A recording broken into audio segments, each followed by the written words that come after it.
We are rolling. All right, Brooker, give a little brief intro. Now we had this guest on what episode number? This was episode 8. Yeah, episode 8, Rolf Ohman. So if you want like a legitimate bio and background, listen to the first podcast we did with Rolf.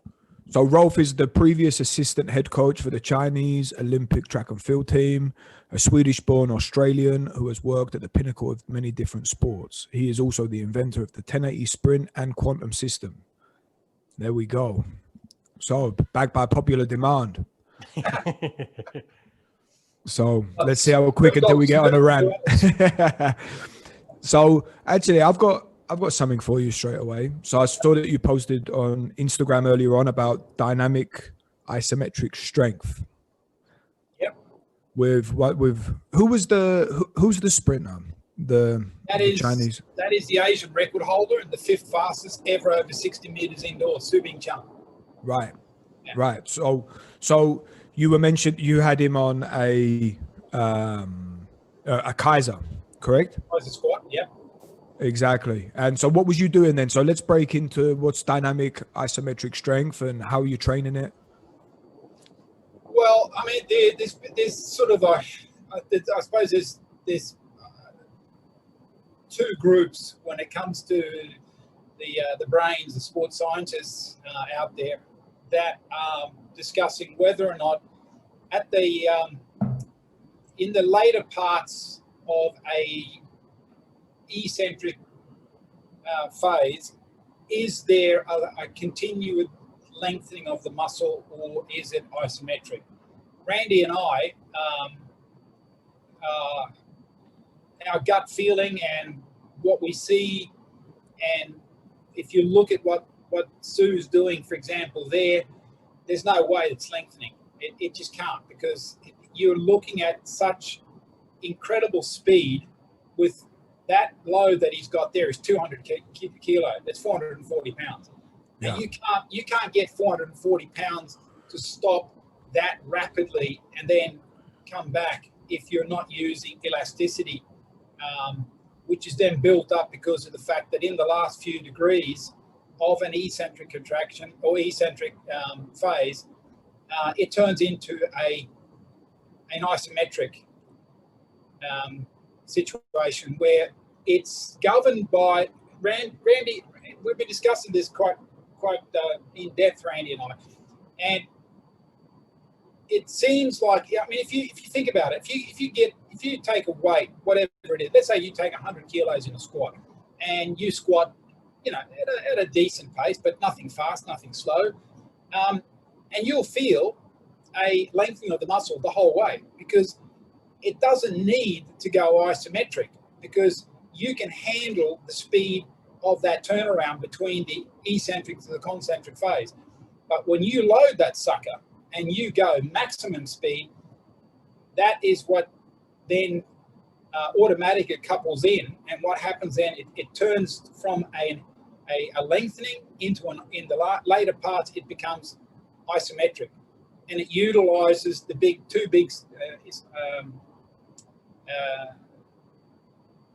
two big fascial slings, amongst other things, but also the tensile strength and the elasticity in a given muscle.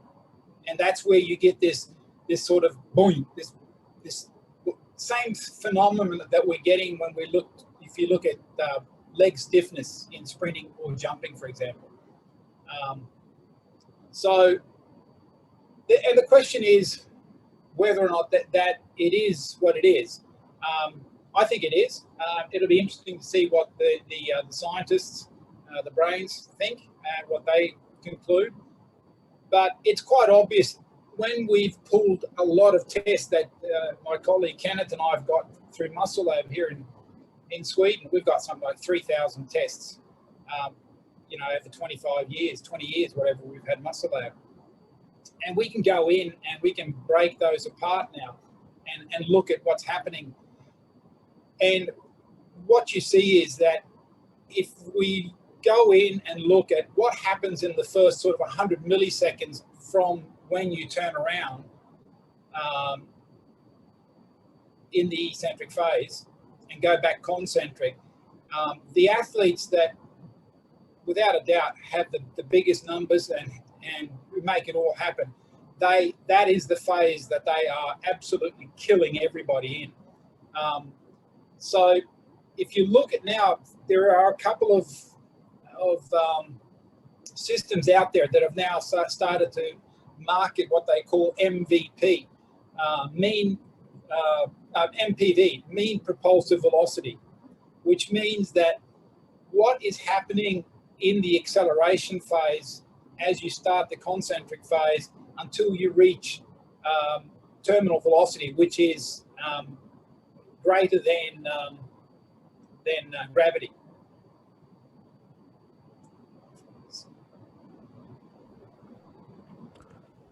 There we go. And Mike has just put up the exact video. Huh? These are what we call drop squats. Yeah. Now, I mean, I've been playing a lot with this kind of stuff too since we last spoke about it. And me and you have spoken about this too before. I mean, I love a lot of these different stiffness exercises. And I mean, I started playing around with banded belt squats and looking at how many reps someone can do. Say you're trying to get somewhere between 3 and 5 in 5 seconds.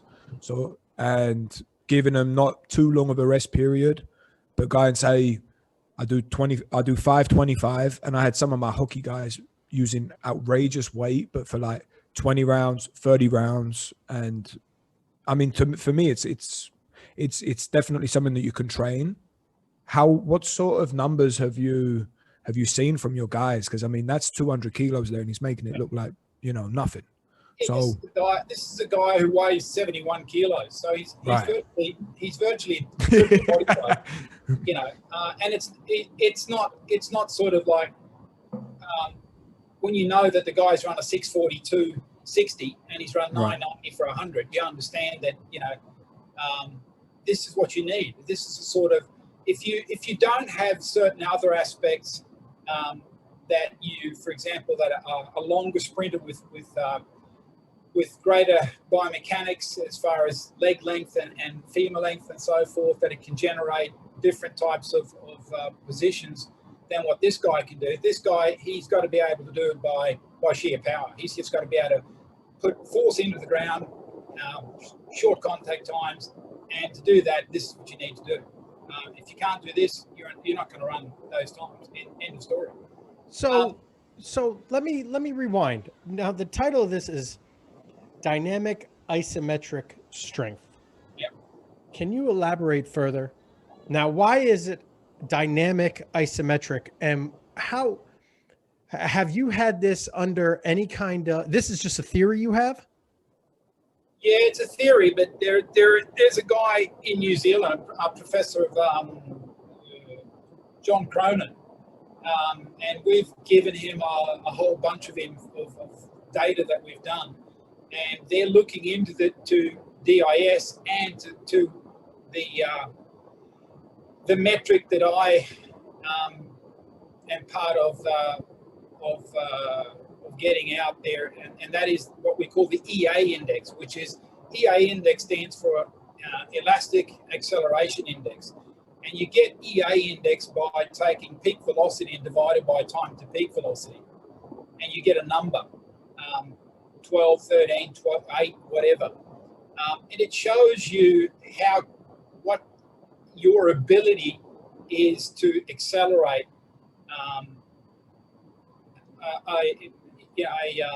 a weight, and that EA index, if you break it down and look, for example, if you have, let's say, 2.6 meters per second, and you divide that by, let's say, 0.24, that's the time to peak velocity, in other words, 240 milliseconds, and you get a number. If you increase peak velocity, let's say from 2.6 to 2.7, the EA index doesn't change very much. But if you drop the time to peak velocity from 0.24 to 0.22 to 0.21, the EA index shoots. It just disappears. It just really, it starts to motor. So in other words, the most important part of the EA index is the acceleration. Now, the bar sensei, which is, they have a pop 100, and Scott Damon, who owns Bar Sensei, they're coming out with a new product in January, February that's going to have the EA index built into it. But what's interesting with the new Bar Sensei, it's going to have a new name apparently as well, is that it's got a pop 100. And it also has MPV, mean propulsive velocity.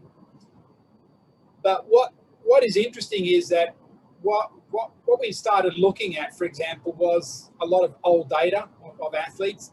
And what sort of sparked this whole thing was that we were looking at sort of, there's a lot of talk about how good the, your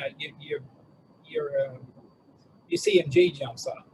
Everybody's raving on about, this guy's got a 36-inch or centimeter, 75 or 80 centimeter counter movement jump. And we thought, okay, well, that's great. But is counter movement jump for sprinters interesting? Not really. Not the actual jump itself, because they're allowed to, well, they're allowed. What they do is they push against the ground for anywhere between 250 and 350 milliseconds. And that is not what we need in sprinting. It's just way, way too slow. I mean, guys like Sue, who are running at sub 10 seconds, they're in the ground about 90 milliseconds. So it's factor 4 too slow. So we started looking at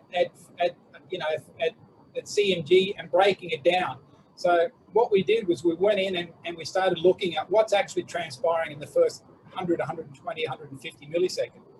And that was an eye-opener, because all of a sudden we were seeing things that we'd never looked at before.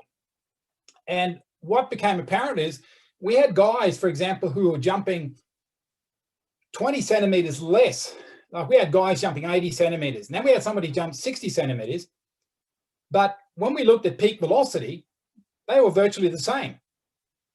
Okay, now hang on. Here's a guy who jumps, like 80 centimeters, and here's a guy who can barely get 60, which is not that great. It's not too bad, but it's nothing you write home to mum about. Yet they've got the same peak velocity. So there's got to be something happening with this guy. If this guy who's jumping 57, 58 centimeters is able to get up the same peak velocity, what the hell's going on? I mean, the only way he can do that, he's got to be accelerating at crazy. So we started looking at these guys. So we pulled a lot of data and started looking at CMG results. And there it was. It was staring us in the face the whole time. We've never looked at it. So as soon as we started looking at that, we saw that we had lots of athletes who we'd sort of never considered being talents. But once we looked at the CMG, what was transpiring in the first 100, 150 milliseconds, there was a whole new picture. So what I then said to Scott, and I've said this to Randy, the EA index, you're going to have to divide into two categories. You take the normal EA index with peak velocity divided by time to peak velocity, because time to peak velocity still tells us that something is happening within, if your time to peak velocity was 200 milliseconds, for example, okay, we know that something has happened within 200 milliseconds, which is a fairly short time period, but we don't know where along those 200 milliseconds it actually all transpired. So we decided that for the sports and events that you're possibly working at contact times and you're creating force over 150, 200, 250 milliseconds and upwards, the EA index, as we first thought about it, works fine. If you're looking at elite sprinters, elite long jumpers, elite triple jumpers, who need to be very, very fast off the board, off the ground, then you need to look at an EA index where you look at peak velocity, but you then have to look at the pop 100. In other words, what is actually happening at 100 milliseconds? What is the peak velocity? What is the time to peak velocity at at 100 milliseconds. And that will then give you a much, much better idea of who is able to accelerate and who has a somewhat flatter acceleration curves. Instead of being very sharp, it's flatter. So rather than focusing on the counter movement jump, what would to compare it for let's say depth jumps, right? That's one way to improve your counter movement jump. And one of the ways that I always kind of looked at the depth jump was it needs to be within a certain percent of your maximum jump in order to have any kind of transfer over, rather than, you know, jumping off a 6 foot box and then taking forever to get off the ground. You're really not improving all that much. However, now that you say something like this, maybe the jump height doesn't necessarily matter, and it's all about the ground contact time. So it doesn't matter. I mean, you jump off this huge box, but as long as you pop off the ground, it doesn't matter how high you're doing the counter movement jump in that sense. No, that's the whole thing. We've been focusing, I suppose I've been guilty of that as well, but that's what it's all about, is challenging what you believe and what you think is right. And so if you look at how Randy and a few of us other guys work, is that instead of increasing, for example, you come out and you start, doing your plyometrics, and you put out some hurdles, and then bang, bang, bang, 50 centimeter hurdles. A couple of months later, they're doing 60 centimeters. A couple of months later, doing 80 centimeters, and and so forth. We work the other way. So we build up this capacity in the gym, and then we start at 45 centimeters, for example, hurdles, very, very virtually stiff-legged. So we're mimicking the ground contact, the angle that we've got at ground contact, which is very minimal in the support phase in sprinting, for example. So we'll work from 45 centimeters and backwards, which means it becomes harder and harder for the athlete to get off the ground because he's got no drop height. So he's going to have to, his nervous system and everything has to react faster and faster and faster, rather than increasing the height, which means I'm going to be in the ground for longer. We're asking them to do the opposite. We're decreasing the height of the hurdle, which means that the actual drop height is less, which means they get less time, and also there's less elastic energy. They have to be faster and faster off the ground. Does that make sense? It does. But so let's say you're starting then at 45 centimeters, right? So then your next progression might be go down to 30 or something, and you're trying to get them always to go over a mini hurdle, you said, right? Yeah. So, I mean, then where do you progress them to? What's the lowest that you've gone? I mean, are you talking about 10 centimeters, 5 centimeters? Well, as a test, we've been playing around with the box. We had a triple jumper. He was actually a world champion, won the Olympic Games, and off a 10 centimeter box, he did a 75 centimeter CMG. Oh. With 140 milliseconds in the ground. That is absolutely fucking ridiculous. Yeah, that's blistering, huh? Holy moly. And then you realize when the guy has a PB of 1783 or whatever it was, then you realize, right, now then we understand. So then he's basically he's standing tall, walking off, just dropping off a 10 centimeter box, and then he's almost going into almost like a ankle pop stiffness to then accelerate up as high. Okay. Yeah. Wow. So when you're doing these, you're doing more. It's more about the ankle pop than it is about the whole body. Than it is the whole lower body rather. Yeah, I mean, you've got to think, what are we doing in sprints? We've got, once we get out of the blocks, we've got 30 meters acceleration, and once we're up in maximum velocity, it's not about anything about horizontal. It's all about vertical. You're just trying to push in, and you've got very, very little bend in the knee. You're trying to stay as tall as possible and get off the ground. I mean, you've got to virtually think, I'm running on hot coals. Bang, bang, bang, bang, bang. That's it. So to be able to do that, you've got to have a progression. So if you look at, and this is what I was talking about on Instagram here with these guys,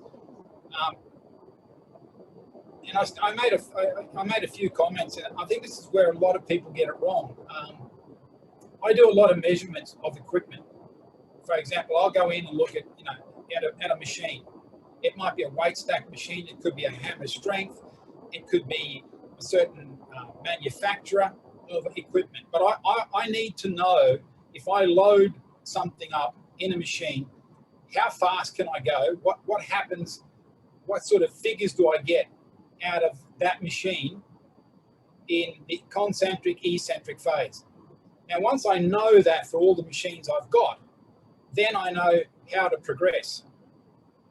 So, for example, a lot of people, for example, there's been a lot of discussion that Keiser doesn't have an eccentric phase. I mean, I really don't understand what those people are, what they're on about. You can disprove that straight away. If you right. just do a body weight squat, maximum squat, bang bang, okay, you get X amount of figures in the eccentric and concentric phase. Now, if Keiser doesn't have any eccentric phase, well, then nothing should be happening in the eccentric phase when you load up on a Keiser machine. Of course it does. Mm-hmm. What people don't realize is that there are two types of Keiser.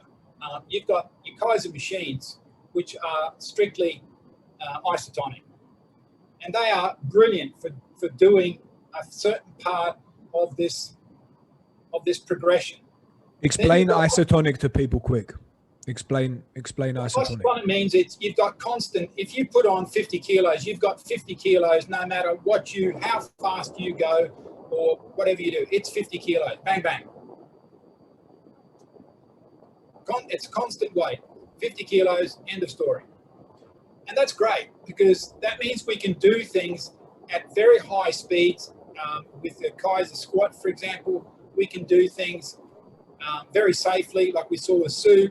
I mean, if you think about what would happen if to load him up with 200 kilos on his shoulders, I mean, the forces through his shoulders, through his spine are crazy. We don't need that aggravation. So we can do those drop squats in a Keiser squat. Then if, for example, you've got the Keiser belt squat. If we want to do a progression, we would, for example, build strength with a Keiser belt squat. Because in the Keiser belt squat, we can go crazy, but we're not the actual pillar itself, the spine, we're taking out of the equation. We can just focus on his glutes, his hammies, and his quads and just go bananas. Okay, we build something there, then we go back into the squat. Is a progression. Now, when you saw Sue doing that, he's doing him one at a time. So he's doing one, bit of a break, doing one other one, bit of a break, and a third. The reason why he's doing that is because he had a bit of a problem with his back, so we didn't want to aggravate his back. But that is also a progression, because you can do that with these drop squats, but the next progression to doing that would be, for example, to do 3 in concession, just going for it. And because of the fact that he's stopping, he's reaching big numbers. I mean, he's pushing 4,000, nearly 4,000 watts on that lift, which is crazy for a guy who weighs 71 kilos with 200 kilos. But if he was to do 3 in concession, his second or third reps, because of the fact that now he's able to utilize the elastic components, he's going to get a bigger number. So there's a progression then into the next phase of the DIS, so we can do that. But then you've got the next piece of the puzzle is the Keiser rack, and this is where it gets really interesting. Now, the Keiser rack is air driven, so if you, for example, use a combination, an air combo or air mass combo, I looked at a protocol where I was testing in China. But again, because of Sue's back problem and a few other things, we couldn't really utilize it to its full extent. But without a doubt, the numbers are there, and we can see that what you can do with that thing is just crazy.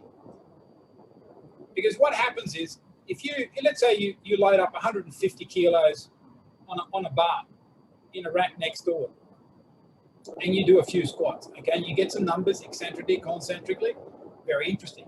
Now, if you go back into the Keiser rack, let's say you start with 100 kilos of mass and then 50 kilos of air, what's going to happen?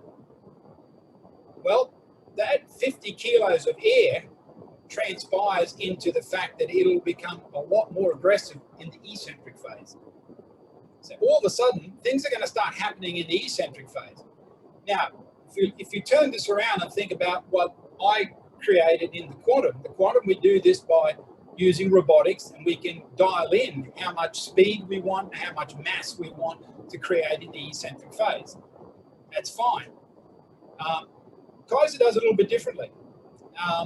And the interesting thing is here is that you can, for example, start with a 75-25. So 75% mass, 25% air. Then you go 50 mass, 50 air. Then you go 25 mass, 75 air.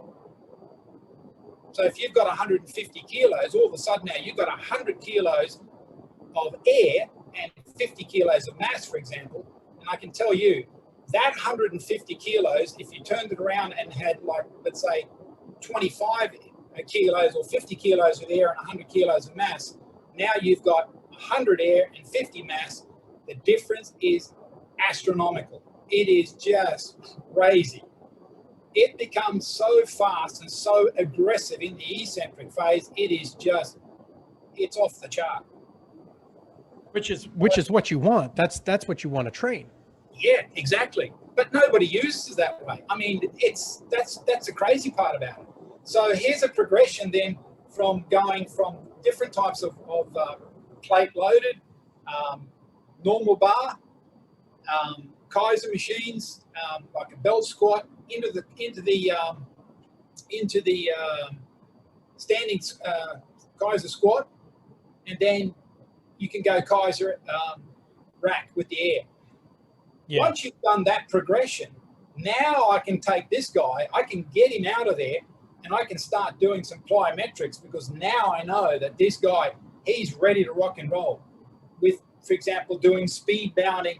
I mean, we're talking about a sprinter who can run at, close to 12 meters per second. So if we ask him to do an acceleration, standing start, speed bound, I mean, he's up running, bounding at 10 meters per second. I mean, that is some serious forces. I mean, we're talking ludicrous numbers, and we've got to be able to have them ease into that. And the thing is, if you get to a stage where you're doing something traditionally and then you do a speed bound, the problem is that you get too much. There's too much of a space in between, and that sort of gap there, that's what screws everything up, because depending on what's happened with the central nervous system, depending on where they are in the competition phase, there are so many variables that all of a sudden they just sort of, if things are going to get screwed up, that's where they get screwed up. And that's virtually why I invented the quantum, was because I wanted to be able to control what I could do in the eccentric phase in a more controlled manner, so that I didn't have these massive big holes where all of a sudden things were sort of, popping all over the place. And that is what I think the biggest Rolf, Rolf, how fatiguing is this? How fatiguing is this, and how often can you do these DIS cycles? Because I mean, if you're moving weight like that, you're creating a whole chain of effects going throughout the body, right? So, I mean, how fatiguing is it? How dangerous is it to be doing this kind of stuff? Does it even have a counter effect? Does it actually reduce chance? It's more like prehab work too, because you're shielding yourself from the high forces that you're bound to be faced with. Tell us more about how does it fit into the cycle? Well, this is when I started doing this, I was probably working like a lot of other people with 3-4 week cycles. So I'd have three progressive weeks, and the fourth week would be a deload. So virtually, you have 3 weeks. And what I found very, very quickly was, and also this is going back years, that the way I strength training, you can't do 3-week blocks. Not the way I do it anyway. It just doesn't work. It's too stressing for the central nervous system. So I work 2 weeks.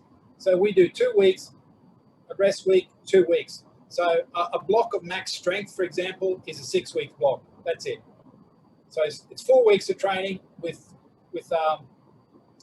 2 rest weeks of a week each. That means we've done 6 weeks. Where four of those weeks are max strength, for example. But the thing is with that is that, and we only do two sessions a week. The gym sessions, for example, are very, very short. I've got a sprinter in Australia that I'm working with now, a young kid. I think hopefully we should be able to run 10:10, 10:15 this year. He's got a PB of 10:36. But what we've done is that, first of all, his total load has changed dramatically. The biggest issue has been the amount of exercises when he's in the gym. We'll do often only 2 major exercises and then 3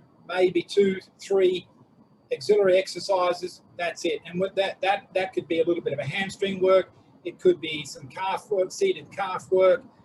It could be a little bit of core. That's it. But mainly we'll have an upper body and a lower body. But again, the session, for example, on Monday, we do a session Monday, Thursday. So the Monday session, we're looking at more of accumulation. So we'll do a squat, for example. And then on Thursday, we'll do a 20 centimeter step up. It's got a quicker action. The hip action is quicker, and that's what we want. So we're going from accumulation to intensification within a block where we are intensifying. So we've got 2 blocks, a block each a week, which is the accumulation, and then we rest, and then we intensify in the next 2 weeks with the max strength.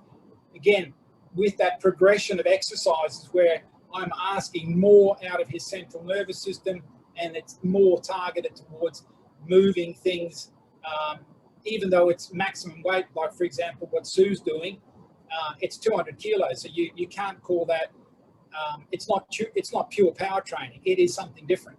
It's a hybrid. So it's part of progression. So how would you progress that? Would you do a basic linear progression in the sense that you would do, if it's a 6-week block, you go like an 8, 6, 4, 2 sort of thing with the squats from an accumulative standpoint, and then the intensification of the step ups? Would you up the weight or try to up the speed? How would you go about doing it, or up the reps? Well, first of all, for these guys, like once we're in the max strength phase or the power phase, it's a blue moon the days we go over 4 reps. That's it. Never more than 4 reps. So we're doing 4s. We'll do a 4, 3, 3, 2, for example, on Monday, and then on Thursday we'll do a step up with a 20 centimeter step up, and that'll be, again, it'll be a 4 and 2 3s and a 2, for example. Well, what would you do for the squat accumulation then? Would you still, so how do you classify the accumulation versus the intensification on the Monday Thursday split? Well, the fact that the squat has a much greater range of motion.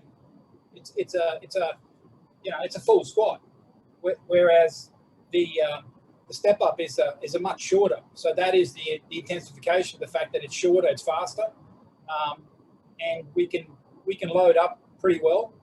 I mean, if for example, if we go back and look at Sue, he was up at about 180, 190 kilos on the step ups. So he's virtually doing the same weight that he's doing with that drop squat, he's doing on single leg step ups.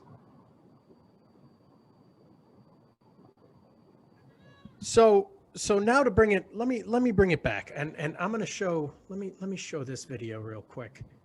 I want to bring it back to the jumps, and show you how I have some of my guys doing it. Now, do you see? Barely any bend to them. Now, would you have even less bend than that, or would you even less? Yeah, even less. Okay, that's interesting. So you're literally treating these guys like they're... See, if you look at this guy, he's not too bad, but you can see that he's a footballer or whatever because he's landing on his whole foot. There's nothing happening before it. He's got to be in the ground, and then he's got to sort of wait for the ground, and then he's doing something. These guys, they've got a lot more dorsal flexion in the ankle, and they're already virtually before they hit the ground, they're actually starting to work. So by the time they get to the ground, they're chasing the ground. Here, the ground's coming at him. So what you want these guys to do is you want them to aggressively strike the ground. So this is slow motion. You can't really, it doesn't really do it that much justice. And this is earlier in his training, and he's getting more used to this. But with our jumps, we do coach guys to strike the ground, and that's why we kind of have the little cone in between to get them used to give them an opportunity to be reactive elastic, but at the same time also allow them to gain enough momentum to strike the ground on the next hit. Does that make sense? Yeah. But even that there, that's way too much bend for you. You'd have them more straight legged. And then, for example, the progression of that will be from that we will do, for example, single leg box jumps for example, if you're looking at long jumpers, then they'll be standing on a box maybe 30 centimeters, step off, and with their takeoff leg, but both legs, of course, then they'll do a pop up and land on a box 3 meters further up, single leg. So again, we're going from a bilateral to a unilateral. So again, the progression, there's always a progression, so that we get as close as we can to doing what is going to happen when they come tearing down the runway at 10.5 meters per second, and they've got about 140 milliseconds on that board to get that angle of coming off the board. What sort of side effects do you see? What other adaptations do you see in the body from doing this kind of rapid eccentric training? I mean, hormonally, the stress load that must be going on through the body is enormous. So do you see an improvement in, I don't know, bone density, for an example, or is there anything out there for that? Well, we do know, for example, if you look at triple jumpers, we do know that triple jumpers have incredible bone density.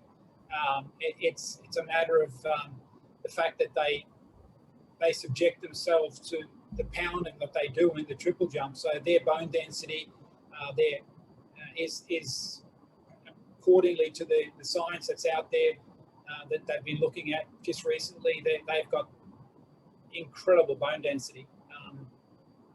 So you can understand that, the fact that if you look at the event and if you're coming in at 10.5 meters per second, and if you look at these guys, they're virtually, they're doing the first part of the hop is, you're looking at 6-7 meters. If you're jumping 18 meters, you've virtually got 6.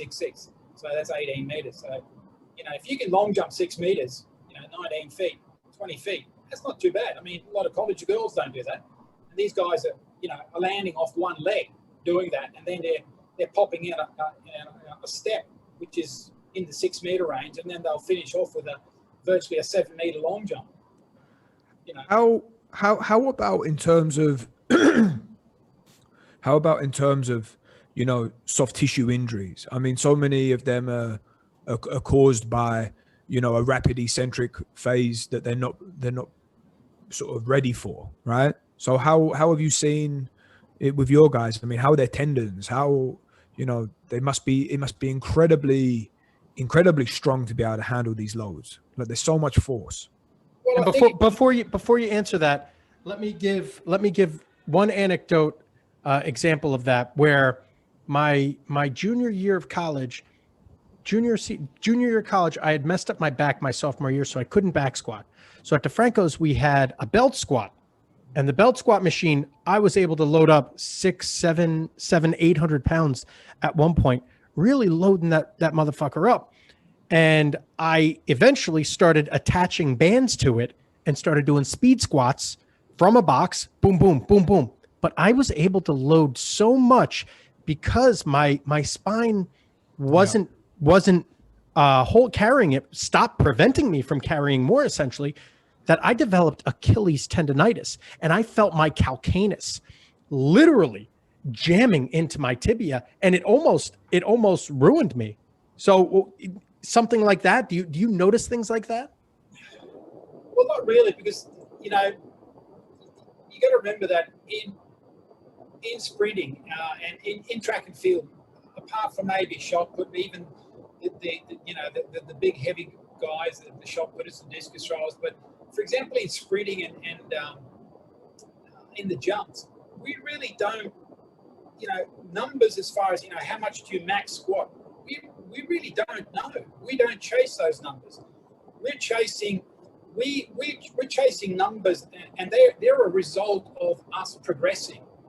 So we're able to handle these, like you saw what Sue's doing here. That is a progression of increasing power and shortening up this DIS phase and making that more rapidly. And that takes time. I mean, it's not something you do overnight. So, you know, I honestly, I don't think you'd see a sprinter doing 600-700 pound belt squats. And if he did, it would be very few sessions where you'd be looking at maybe doing some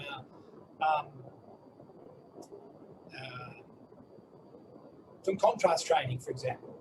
Just get in there, just get as much firing as and motor units firing as possible, and then come straight out. And for example, you'd do some box jumps, for example, or some low hurdles to get that carryover. And I mean, that is where I think if you look at what's happening, and this is what Charlie Francis was all about. And because of what happened with Charlie, you know, all that sort of got thrown into the basket. Oh, he's, you know, they're cheats. You can't do anything that Charlie's doing. But Charlie was so far ahead of everybody else, it was ridiculous. And the big thing with Charlie was that his guys were lifting massive amounts of weights, but they were running fast at the same time. That's the big difference. And that's what you've got to be able to do. I mean, you think about it. If you're going to run, you know, 990 or better for 100 meters, you've got to be putting out some numbers into the track. Otherwise, you ain't going to get down that track. So that means that you've got to be producing max power over 52 or 48 strides, whatever you take, to get that number of, you know, of the time that you're doing, or that big long jump. So you've got to have the power, and you know, those numbers are going to creep up. So to I guess contradict what you're saying then too. I mean, you look at the stuff that Charlie was doing. I mean, he was doing all general exercises. He did no special exercises in the weight room outside of medicine ball throws. He would do hurdle hops, and his most advanced variation of a hurdle hop was a depth jump into the hurdle hop. And these guys were doing the more deep knee bended jumps. They were doing higher hurdles. And he had Ben Johnson. That motherfucker was squatting 700 pounds at one point, and to a box squat too. And you know, it wasn't going to be anything outrageously fast. And it was a little bit higher of a squat. It wasn't a parallel squat. And then he also had him benching 400 or 365 or 400 and something pounds by accident. Right. So what thinking about something like that, how much does any of this shit even matter? It's a good question, and this is, that's why I use a lot of technology, because the more I dig, and my colleague Kenneth, who was the head coach of the Melbourne Sports Academy, and he's retired today, but we probably spend, which my wife loves, because we spend probably, I don't know, 2-3 times a week we spend 3 hours on the phone. Because he lives 500 kilometers south of me, and so we're going through old data and just pulling out old data, looking at it, throwing it up and down, back and forth, just look at numbers, looking at is there any, can we see causalities, can we see patterns emerging, can we see what does that do to that, what happens to this, and the more we dig, the more I'm getting towards, what you were just saying, that you don't need a lot of fancy bloody exercise. You just need to move that shit fast. At the end of the day, that's what it's all about. I mean, if you're looking at sprinting, what are you doing in sprinting? It's your legs moving. You've got a few things that definitely matter. Of course, you've got to have, your energy systems that you're working with. If you're running 100 or 200, for example, are going to be a little bit different, or greatly different. But you've got to be putting power into the ground. Mostly you're governed by how fast can you reposition. That's where it gets tricky. The repositioning is really what it's all about. I mean, we've seen guys who we know have had muscle biopsies. They've got extreme good genetics, but they still can't reposition fast enough. So they get to and that's what's interesting, because you can see this when you use the 1080 sprint, because you can tow people at overspeed, and that is something that I've done a lot. I've looked into a great deal, and you'll see when you tow somebody, for example, that they're best flying 20, they're doing it 10.7 meters per second, let's say, for example. Okay, so you get them to warm up, and then they're in good shape. You tow them at 10.7. They're positive, as what we call it. 10.8, they're positive. 10.9, they're positive. 11, they're positive. 11.1, end of game. But they're still running.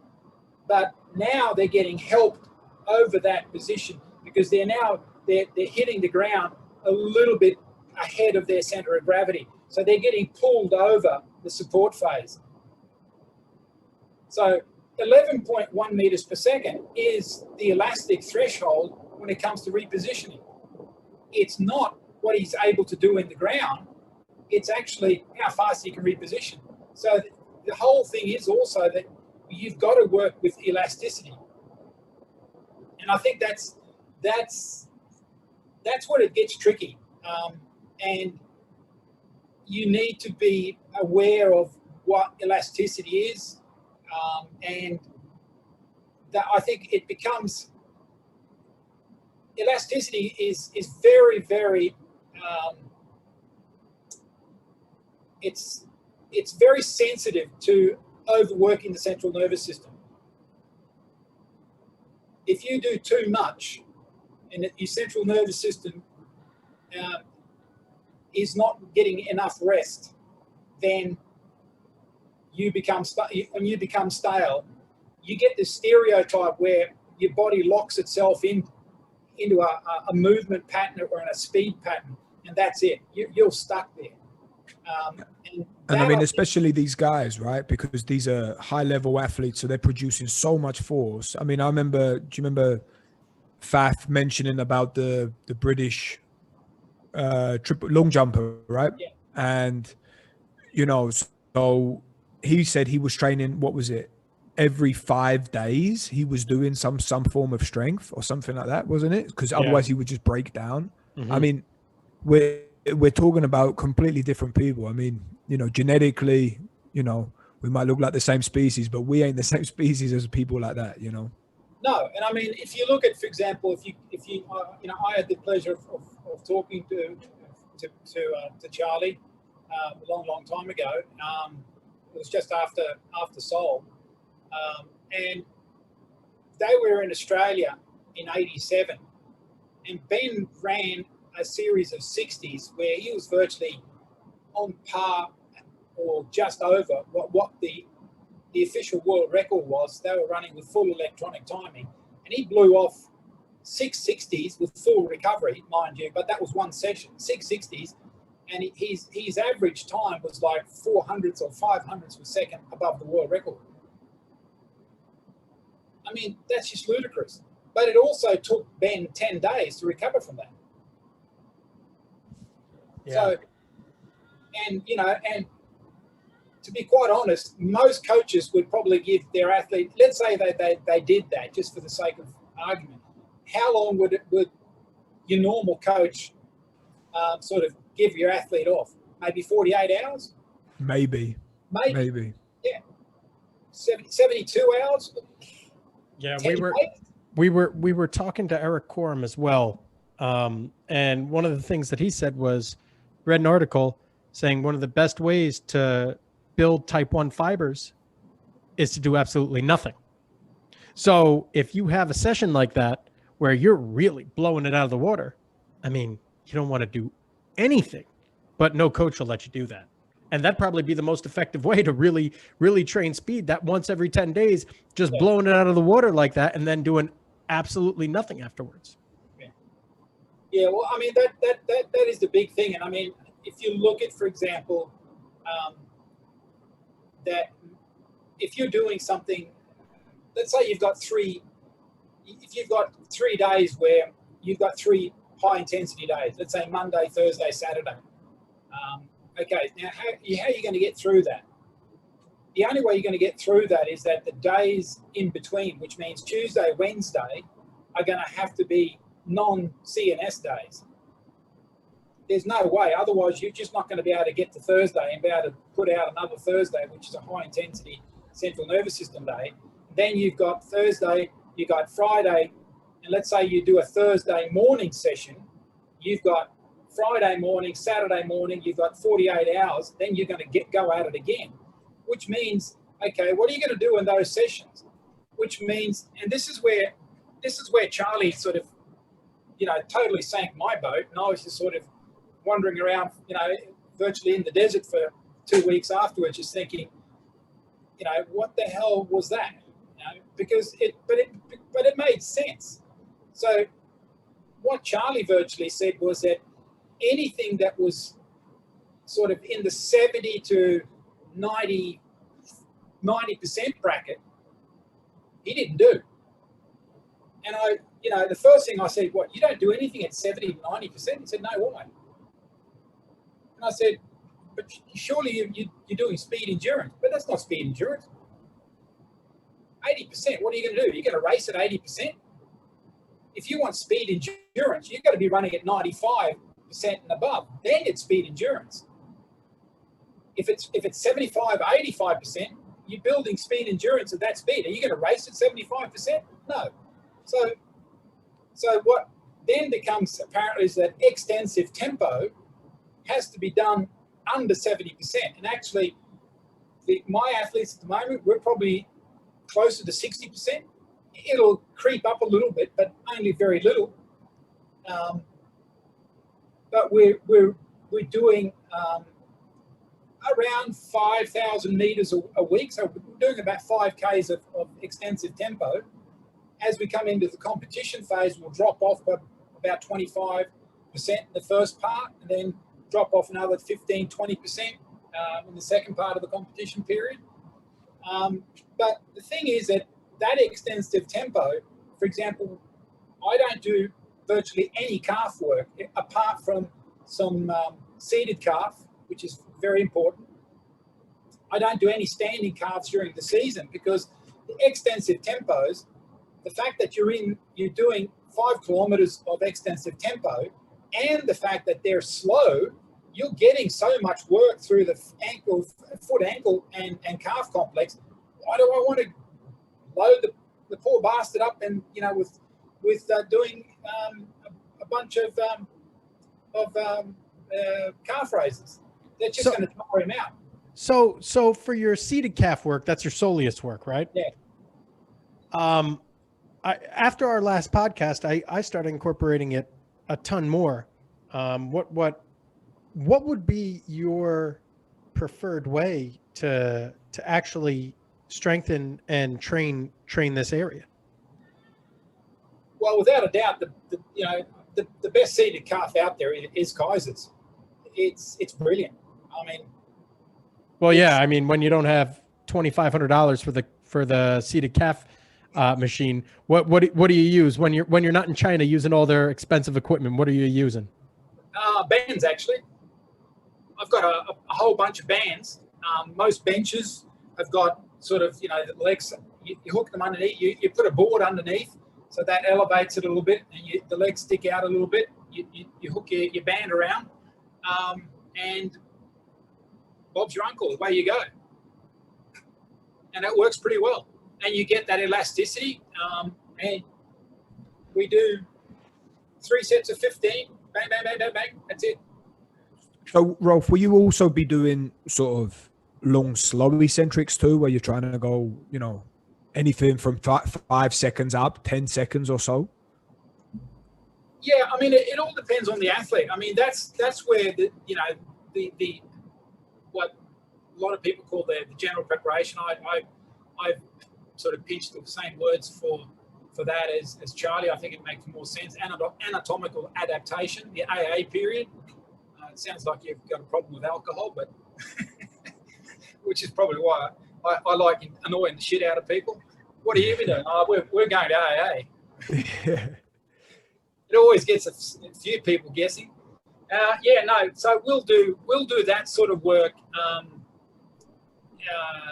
in those periods. So I mean, I always work the eccentric phase depending on the athlete. After I've tested and see what they're capable of, you could get a guy that I will start with at 5-1, which means 5 seconds down, 1 second up, and then 3 seconds down, 1 second up, and then we'll move over to for example,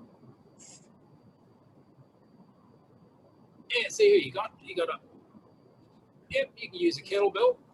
So another variation of that we'll also do is we'll hook a band from this side to that side of the bench from these. Can you see my mouse and pointer?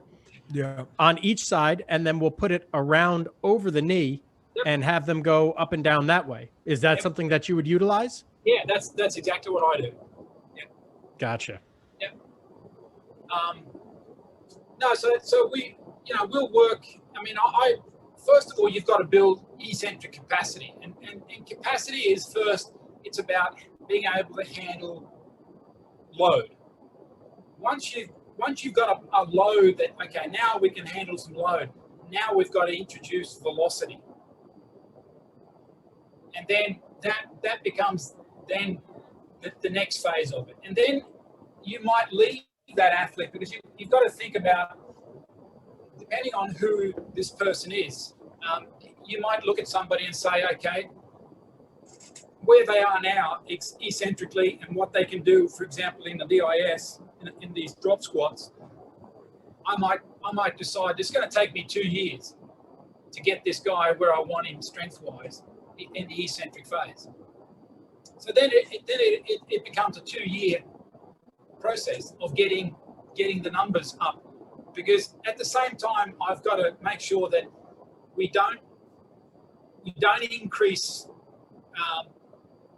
power or even strength without being able to couple it to being able to reposition and able to use it on in the event. I mean, if we're getting a massive big jump, let's say, I've seen guys, for example, back in the 80s, I had guys I trained with, they'd come down and they might have done a 250-pound, 120 kilo squat, and 6 months later they're doing sort of like a 440, a 450 squat. So they've increased like 80 kilos. Are they running faster? No. So what have you gained by that? Nothing. Waste of bloody time. there was no plan. I mean, what was the plan? There was no plan. There was no plan of action. There was no thinking behind it. It was, well, the thinking was more weight, more translates immediately, and I'm going to run faster. No, it doesn't work that way. If it worked that way, then, you know, everybody and his uncle would be producing sub-10 sprinters, and it just ain't. It doesn't happen. Right, and the wannabe powerlifters would also be super fast, and you know, do you know what I mean? Like it's a silly argument to be made. Yeah, I'm just trying to understand a little bit more of your blocks, right? So say like the anatomical adaptation block. I mean, I stole that off you a long time ago before I left Swiss the first time, and you know, I love that block there. So using bodyweight circuits, timed circuits, and different stuff, different complexes or whatever, just to build up a solid foundation. Then would you, for example, do you get like a 2-week isometric block in there, then long, slow, eccentric, then, you know, you're bringing it down a bit, then you're bringing it down a bit more, then you're going for a DIS, and then you're going to restart the whole process again? Is the DIS at the end? Or are you just working like always the same properties all the time? You know what I mean? Is it more like fluid periodization? Yeah, I suppose you could call it fluid. No, I think it's you know, as I said, I try to build capacity first, and then we introduce velocity, and then the velocity part is that's why I do a lot of testing with different equipment, so that I know that, for example, the guy I'm helping in Australia now, I know what stuff he's got in his gym, so I know that machine he can do this with, and that machine, because of angles and so forth, and how they correspond. So therefore, I can put him on that machine and know, okay, in this period we can work that. The progression will be to move over to here. The progression then will be to go over to that. So there has to be always a thinking of progression, and the easy part is to produce force. That's not difficult. The difficult part is getting the velocity part of it, and making sure that people stay in one piece, and that you don't burn them out. That is where it gets tricky, and that I think is why I've sort of moved over to these 2-week blocks, because with the adaptation that you need, and if you're really pushing the envelope, you can get about 25 days of real solid training. After that, you're stretching it. You're going to have a recovery week. So 25 days, I think, is sort of, it's okay for certain events. If you're doing events where you're probably looking at more your 250, 350 millisecond guys, you can do 3 weeks. I think that's not a problem. You look at sprinters, they're a different animal. You're going to have to go shorter blocks and make sure that they get enough rest. So what are you doing during your deload then? Deloads virtually, I run deloads virtually. They look virtually the same as the program they're doing. It's just that we deload differently. So, for example, I might deload in the first part of the max. If I do, let's say I do 2 blocks, I have two complete blocks, so that's 12 weeks of maximum strength. So 2 weeks, rest week, 2 weeks, rest week, 2 weeks, rest week, 2 weeks. So there's 4 2-week blocks of maximum strength. Now, in between those, the rest weeks, the first rest week, I will deload about 20%, second one 25, third one 30, and the last one about 40%. So the volume drops. Now you're saying percent, you're deloading the volume of things. Now with the weights, are you deloading the weight? Are you deloading with the sprints? Are you deloading the distance of the sprints? How are you monitoring all this, and what are you doing for it? If I'm deloading extensive tempo, if they're doing, let's say, 4 flights, they're doing a 110, a 200, a 110, or a 110, 130, 140, 110. in 4 flights. I'll drop off the one flight the first week, and we'll keep that for 2 periods and then drop off another one. If they're doing, for example, 6 150s with, let's say, at 60%, they might have 45 seconds rest between that. Then we'll shift and go to 2 times 3 by 150. So they're getting 45 seconds rest between, but in the set, they're getting 3 minutes. That way, it's more recovery. We're doing the same amount of work, but the recovery is different. So you would be reducing the recovery to reduce the intensity and then increasing recovery in between series? Yeah, so the rest that they're having, for example, if they're running 6 150s with 45 seconds recovery, and these 150s, they're only at 60%. So for these guys, okay, it's very slow, but they're getting 45 seconds. But that's it. They're getting 45, 45, 45. So what I'll do is I'll run 2 sets of 3 where they're getting 45 seconds. And after each set, they're getting 3 minutes. So the recovery for that session has increased. Now, what are you doing for your speed work then? Yeah, well, that's where when the deload, what I'll do is I'll deload, for example, if they're doing, they might be doing a 3 at 80, a 2 at 85, 2 at 90, and a single at 95% during a maximum strength, or even higher at 87 and so forth. What we'll do is during the deload, we'll do a 3 at 80, a 2 at 85, and a single at 90. So you won't have your guys run multiple sets maximally at any point. You'll still train them at 80%, at 85%, at 90%, even though it's not within the 10% rule. Yeah. And everyone still gets faster. Yep. And nobody gets injured. Now, what would you say the contributing factor to speed is? Because Stuart McMillan said something very similar when he trained, I think it was Andre DeGrasse. He made a statement saying prior to him getting the silver medal, they did not train maximally once the entire preparation. They didn't do any maximal, any maximal speed work. It was all percentage of his maximal speed. Now, would you contribute your success to the special exercises, or would you contribute your success to the form and the periodization of the intensity and proper recovery? What do you think it is? That's a good question. Well, I mean, I've got to sort of, first of all, I've worked with guys who have run 990, but I haven't coached a guy for 5 years who's run 990. I've worked within a team that has had people to do that. I'm not going to stand here and say that I've produced 990 sprinters, because I haven't. I've produced guys, decathletes that have run very fast. I've produced guys that have been deemed as being diesel trucks. I've got them running 1080, 1075 for 100, where most people thought, that they were running 1120, and that they were never going to run faster. I've had pole vaulters jump 19 feet that have run a flying 30 at a pretty good rate of speed.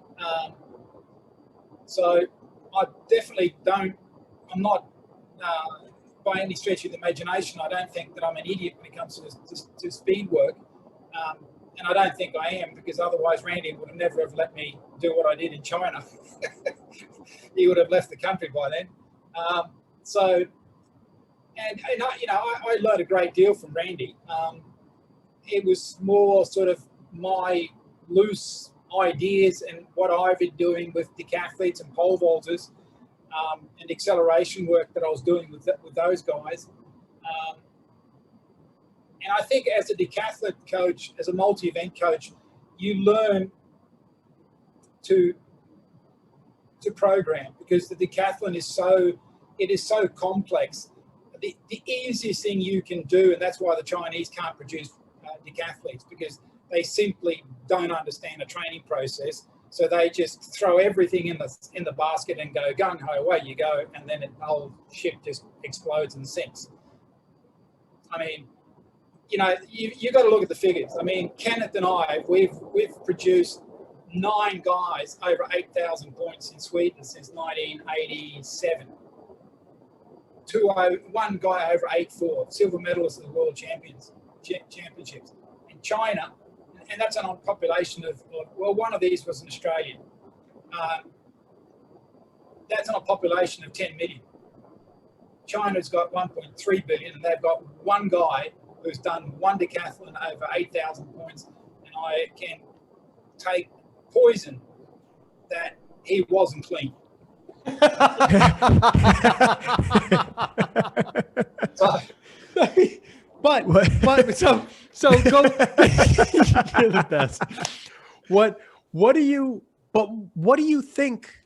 Like, just, you know, what do you think is the contributing factor to it? Is why are your guys succeeding despite? And you're a Charlie Francis disciple, right? Charlie Francis, no sense in running if it's not within the 10%, because you're not going to improve speed unless it's within the 10%. So why are your guys improving? I think the biggest thing, and that is something that if you look at what Charlie, when I spoke to Charlie, it was, you know, the takeaway I got from Charlie, and I virtually had to sort of, you know, take an Australian expression. I had to go walkabout for sort of like 4 weeks to get my head back into gear, because he messed it up so badly. It was just ridiculous. And I think the takeaway from Charlie, and the same with Randy, is, and also if you start talking to a guy like Dan Pfaff, these 3 guys, the attention to detail is just ridiculous. And the thing I was discussing with a few guys here now, I just had I'm still discussing with them, so I won't name any names, but I've been approached by a country in Europe, a sprinter in Europe, and they want me to take over the training of a sprinter who's in the top 5, 6 in that country. Nothing's happened for the last 4 years. They sent me the program, and it was sort of like it took 3.5 seconds to work out why. The central nervous system was getting belted the shit out of it Monday, Tuesday, Wednesday, Thursday, Friday, and had been for the last 4 years. Okay, what can you expect? So, but I think the thing with what I learned with Randy, and sort of that drove home what I've always sort of, after my initial meetings with Charlie, was attention to details, and never thinking that, you know, I've never overcooked the broth. I think that's probably the biggest thing. If I'm guilty of anything, is that I'm probably a little bit on the conservative side when it comes to training. But then again, if you look at what the guys are doing, for example, my young sprinter, where is he at the moment? He's in the 2nd week of pre-competition block. So he started competing. He ran a decent 60 outdoors, nothing flash. It was about a 10-20, worth about a 10-2500. So, but the thing is, we've been working on 2 tops a week. So Monday and Thursdays have been our big days. So now the volume in between there has come down a little bit, and we've introduced competitions now on Saturday. So now we've got 3 tops. So rather than having 3 tops throughout the season, I've had 2 big days and allowed his nervous system to stay fresh. And then now that we're coming into the competition season, the first part of it, we're going to keep those 3 days. So he's going to have 2 days, and then a deload Friday, and then freshen up pretty well because of what we're doing in the rest of the week. But we're going to have 3 days that we're going to have a high intensity, and then we'll drop that back. to 2 days a week, for example. But the thing is, you know, he had a fantastic session the other day. He competed on Saturday, rest Sunday, Monday he had his normal day. Tuesday he had his extensive 110s, and he messaged me on Messenger and said, "I'm cooked."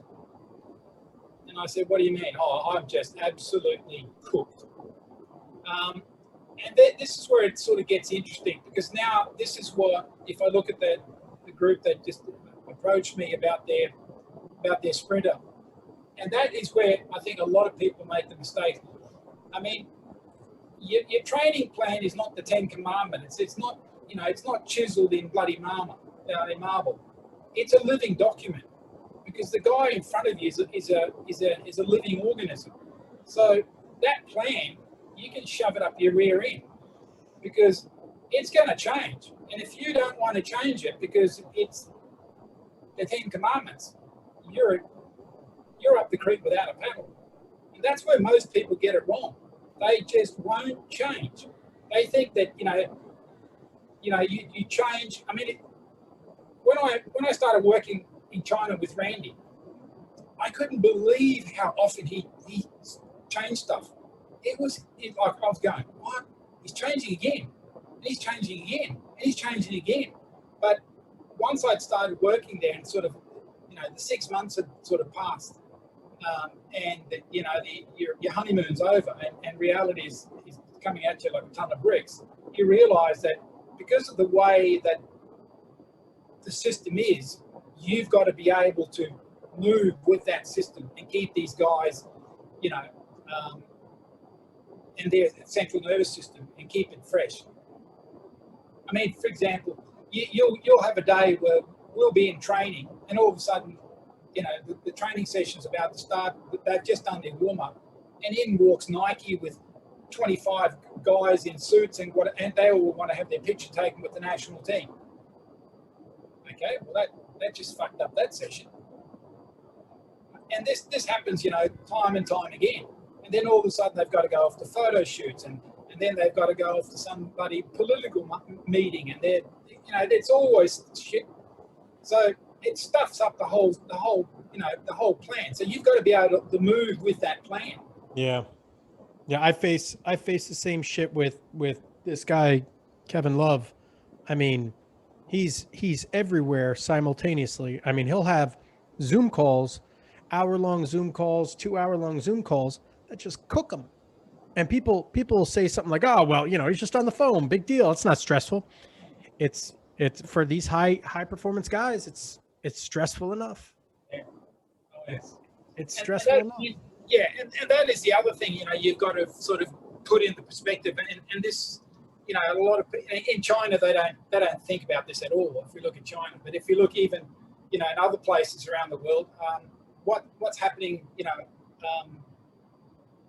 in the private life of an athlete, you know, has the boyfriend, the girlfriend, you know, what's happening, and especially now with COVID, people are getting locked up.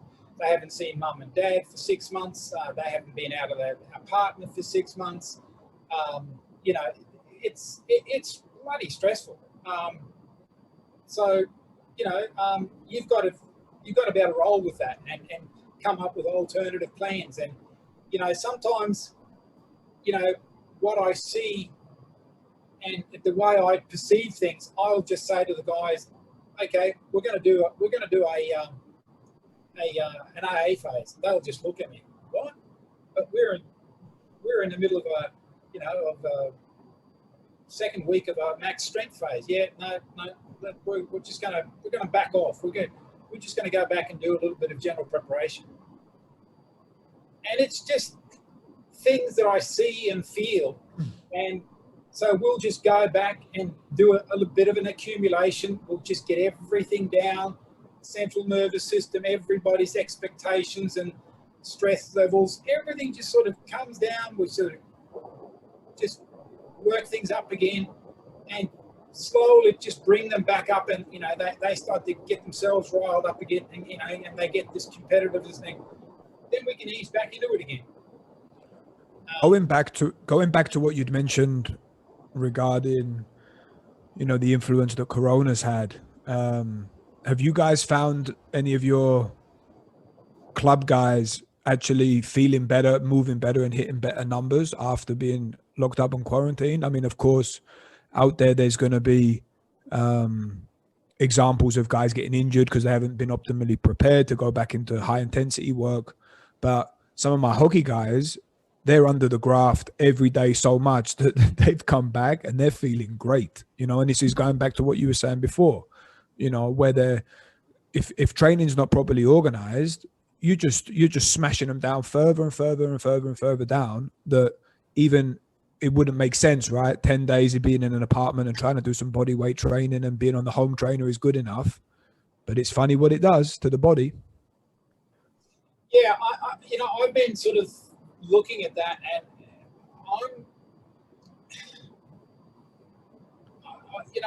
I've got a feeling that we're going to see a lot of injuries. Oh yeah.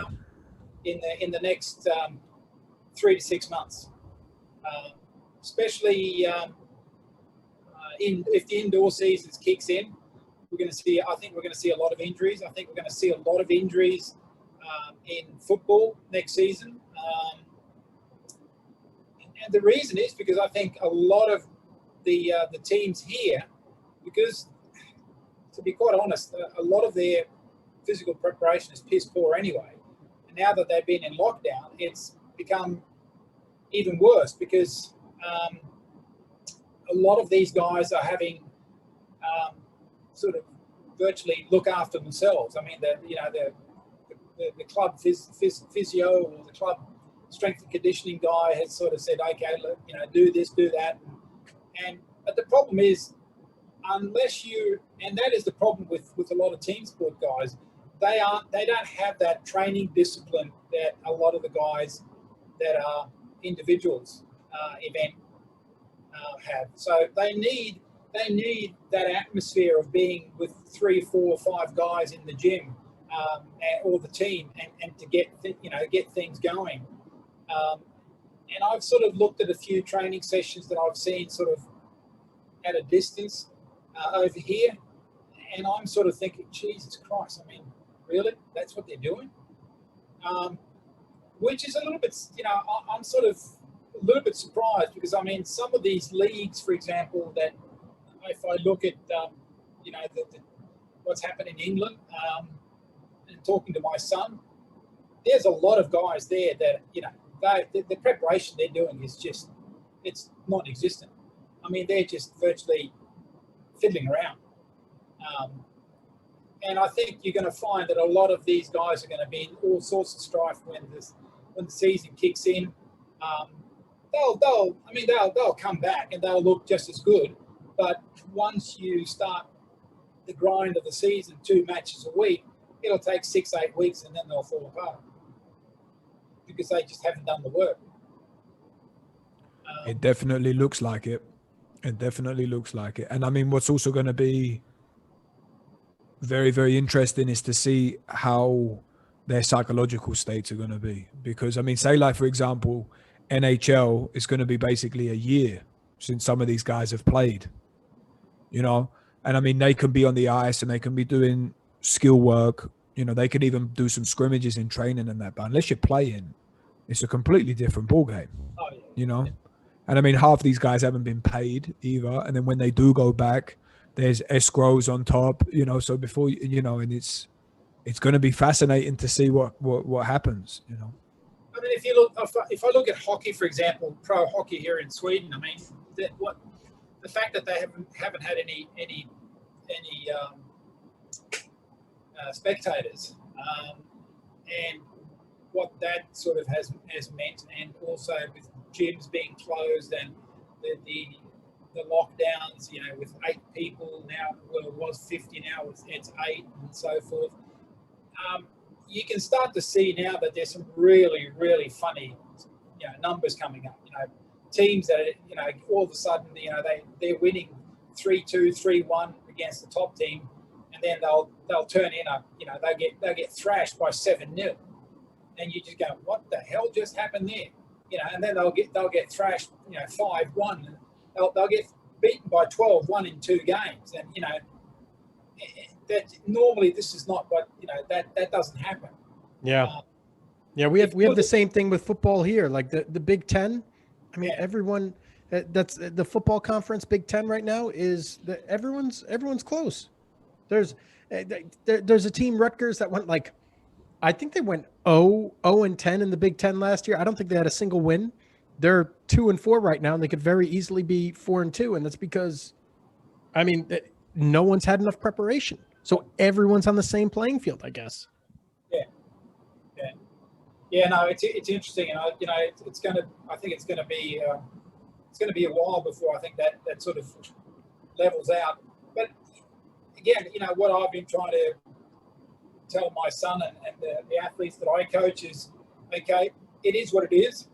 You either work with it in that sense that use this time, get the preparation done, and if you're playing, for example, like my son, I've said to him, look, he's got a big backyard, so he's bought medicine balls and bands and shit, and we're doing all sorts of crazy stuff in his backyard. We're doing change of direction, we're doing sprints and agility stuff, and we're trying to do as much as we could, because he in England was in full lockdown. He couldn't leave virtually where he's living. He got stopped by the police. He was going to the supermarket. He got stopped by the police. Crazy. Yeah. So. And I've sort of said to him, look, let's use this, because what's going to happen is once the leagues all start, you're going to get a whole bunch of people who are going to be in such piss poor shape. Yeah. That once the season starts and things start happening, and like what happened now with the team that he's playing with now, they started the season with 6 losses. They had like 17-1. That was the goal difference. They had made 1 goal, conceded 17, like in 6 games. They were getting thrashed 3-0 virtually every bloody game. And now they've won 2 on the trot and haven't conceded a goal. A new manager comes in. He's got them all firing and packed them all in and said, right, okay, this is what I want out of you. Go home, do this. And as I said to my son, look, do this, use this time and come back, because what's going to happen is you're going to get a lot of teams that once they start playing these 6, 8, 10 games, managers are going to get fired. There's going to be major changes in the teams, because managers are going to see their jobs being threatened. They're going to fire players who aren't producing the goodies, and you're going to get a lot of contracts changing hands. This has just happened here. So the head coach for Bern Hockey Club, he got sacked, and now the U20 coach has come and stepped in. I mean, now's the opportunity for a lot of people to prove themselves. Yeah. I mean, one of my skiers, and it's hard for these guys when they don't know if they're going to race or not, and then they're worried about who shall I go around now, because I need to really make sure that I'm not the one that tests positive, and no one's got confidence in if they're asymptomatic or not, or get a false negative or a false positive. Do you know what I mean? So, and I mean, with her, we just come up with, unfortunately, it doesn't matter how we feel about it. The mission don't change. The mission's to ski as fast as we can down the mountain. If we get the opportunity to do it, great. And if we don't, we get as good as we can, so that the next opportunity we get, we can go for it. And I mean, everything outside of that it's just a waste of time. And it's so easy to say when it's not you, right? But I mean, it seems to be that that's the way, right? So, Rolf, we've kept you on here now for an hour and a half. We thank you so much. You have where can everyone find you? Where can everybody find me? Yeah, what's your Instagram handle?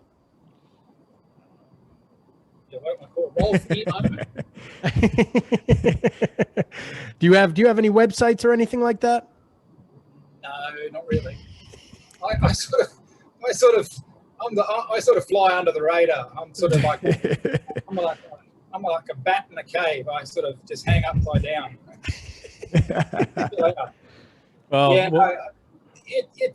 It's funny. I sort of, I've never really made sort of a lot of noise about what I do, and I just sort of do what I do, and That's it. But I've had a lot of people asking me to publish more stuff on Instagram. I did a presentation. I was supposed to be in Poland the 27th, 28th, 29th of November for a big strength and conditioning. It was the Polish Federation of Strength and Conditioning. One of the guys that he's in charge of strength and conditioning for the Chinese ping pong team, but he's also a physiotherapist, a very, very knowledgeable guy. But Bibrovich, he's the president of the Polish Strength and Conditioning Association. This is the guy you said was one of the best PTs that you've ever met, right? Yeah. Well, Bart's good, but the other guy is Rafał. He's also a Polish guy. Okay. He's the genius. He's a crazy guy. Just crazy. He's working with football now. Got a massive contract with pro football in China. One of the teams down south. What's a massive contract? How much are you earning? Oh, I don't even want to tell you. It's ridiculous. It's just ridiculous money. Oh, well, let's finish it up and then let's keep talking afterwards. Yeah. let's close this up. We'll talk. Thank you for being on, bro. Rolf, you're the best. Looking forward to number 3. Let's do it.